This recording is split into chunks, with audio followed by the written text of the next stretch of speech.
Worst football injuries ever.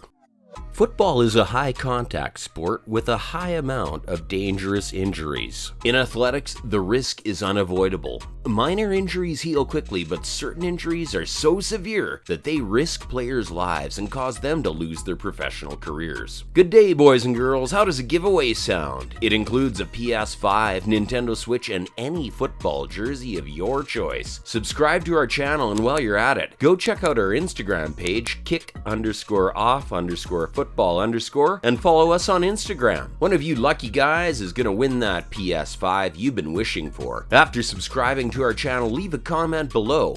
Which injury scared you the most? Henrik Larsson. Larsson suffered a career-threatening injury during Celtic's 1-0 loss to Lyon in a UEFA Cup fixture on October 21, 1999, when he broke his leg in two places in a challenge with Serge Blanc. He was forced to sit out for 8 months due to this. Larsson completely healed and returned to the pitch on the final day of the 1999-2000 season after his recovery. Larsson was initially thought to have suffered a compound leg fracture, which would ordinarily result in a long layoff or even the end of his professional career, but X-rays quickly proved that the injury was not as serious as first thought. Alan Smith. Alan Smith shattered his leg and dislocated his ankle during a match versus Liverpool in February 2006. He suffered a horrible injury when he landed awkwardly while attempting to block a free kick from John Arne Rice. He underwent surgery, and physicians expected him to be placed in isolation for 9 months to help him heal faster. Over the following 12 years, he has admitted that he has never fully healed from the injury and that it has utterly transformed him as a football player. Sir Alex Ferguson called Alan Smith's injury one of the worst injuries he'd ever seen. On the other hand, Smith demonstrated his strong recovery in the Champions League, scoring on one of the most iconic European evenings at Old Trafford. Kieron Dyer.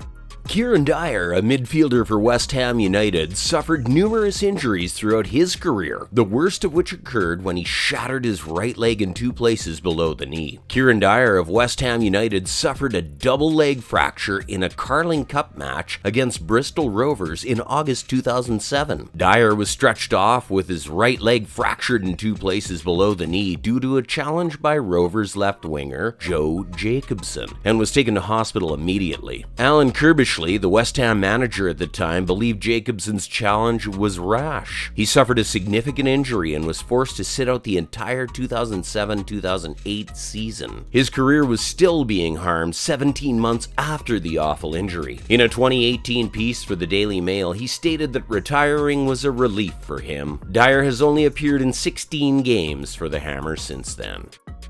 Francesco Totti. Captain Francesco Totti suffered a major leg injury while playing against Empoli on February 19, 2006. Totti twisted his left ankle after 12 minutes after a fierce confrontation with an opponent and was carried off the field on a stretcher. Totti's injury was so serious that it injured his left fibula's fracture and ligament. A renowned Italian orthopedic specialist carried out Totti's operation. During this procedure, a metal plate was attached to his ankle, and he was transferred into an intense rehabilitation program. The procedure went well, and he could recuperate from his devastating injury.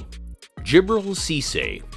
Djibril Cisse of France and Liverpool is the only player to appear twice on this list. When he was playing against Blackburn Rovers, he suffered his first injury. The striker's blade shoes got trapped in the turf and he landed awkwardly, fracturing his left lab's tibia and fibula bones. He shattered his right leg during a pre-tournament practice match against China 2 years later, forcing him to miss the World Cup final. He was unable to compete in the World Cup due to his ineligibility. Cisse, on the other hand, returned to work 7 months later following a full recovery. His reappearance was nothing short of a miracle. Luc Nilis. Luc Nilis is regarded as one of the world's best players and one of the unluckiest. Nilis, a Belgian who played for PSV in the late 1990s, formed a lethal relationship with Ruud van Nistelrooy. In 2 seasons, the duo combined for 103 goals. Nistelrooy would even go so far as to suggest that Nilis was one of the best players he had ever played alongside, a sentiment echoed by Ronaldo of Brazil. Nilis rapidly established himself as one of the most sought-after players on the market, and a move to the Premier League loomed in 2000, with Aston Villa gaining his services. Nilis' right leg was shattered in 2 places after a collision with the Ipswich goalie, and despite medical attention, the injury was too great to fix. Nilis left the game soon after the tragedy, abruptly ending a promising career. Eduardo da Silva. Eduardo da Silva's injury was so gruesome that fans were certain to remember it for the rest of their lives. In a game against Birmingham City in February 28, he suffered a torn left fibrillation and an open dislocation of his left ankle. The injury occurred as a result of Birmingham's Martin Taylor tackle. He was transferred to Sally Oak Hospital for surgery after the incident. It took him nearly a year to get back into Arsenal's first team.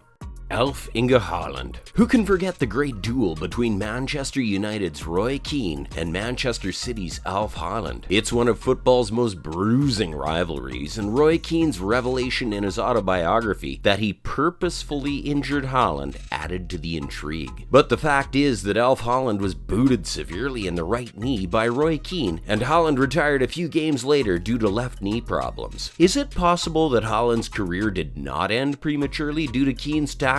Haaland, on the other hand, disagrees. The worst part of what he did and wrote in his book is the precedent he created for young kids who idolize big-name athletes like him. They see these things and think they're fine. I played central midfield and had weekly run-ins with guys, but you shake hands at the end of the game and the difficulties stay on the field. That's exactly what should have happened between him and me. Although Alf-Inge Haaland's career was cut short due to injury, his son Erling is widely recognized as one of the top young players in the world today. The tall striker is destined for greatness and is about to embark on a new adventure with Manchester City.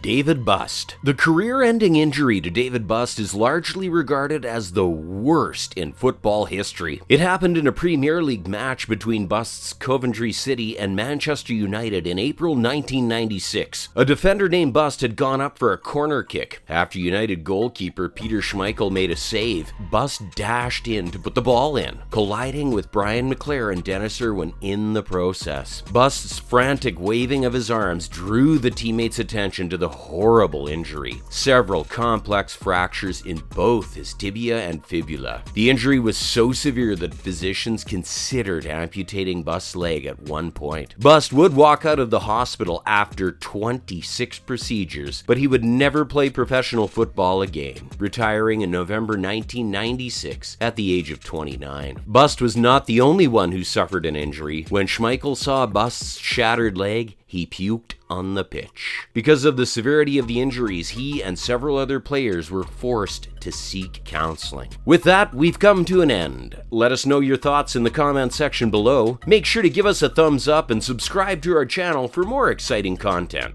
Until next time.